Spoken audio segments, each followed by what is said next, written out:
Ha.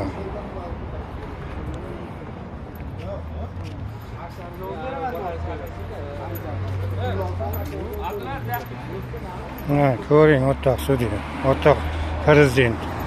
Bu jabrlanuvchi natiyani bola boshqasi bor. 3 kundan beri sarson shunaqasidan. Jabrlanuvchi mana chaqirib ber desa, bu jinoyatchini chaqirmayapti. Ochiqqa qo'yib yuborgan. Bechoralar bolalarni ham tualetlar yo'q, ko'chalarda to'sib o'tiribdi. Mana ko'ring.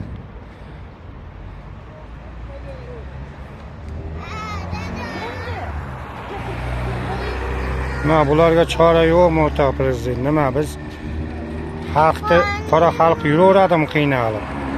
Bular qarang, 2 go'dak mana. 2 yosh go'dagi bilan ona bechora qiynalib yuribdi. Kasal operatsiya qilish kerak. Bilolmay yotibdi mana. Shu pulga qarab qo'yganman.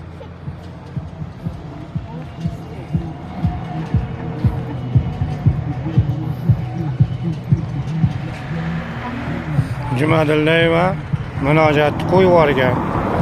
Mana sud bo'lganiga ham bugun 7-kun. 3 kunda pulingni beraman degan, bular chaqirib berginki, pulimni olib kelsin desa, bular chaqirmayapti.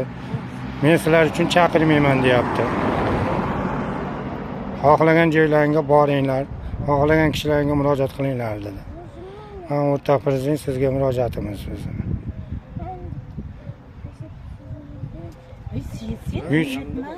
Oldu, yur ketdi. Eyni. Bo'linglar. Mana.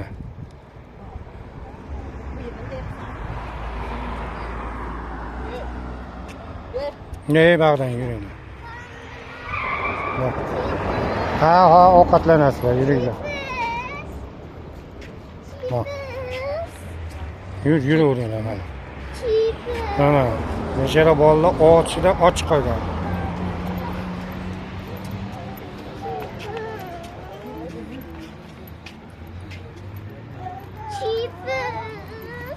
Son jisallar mana. Ko'rib qo'ying ahvolni mana. Har kuni sarson bechora ona, 2 bola bilan. Mana ko'ring mana.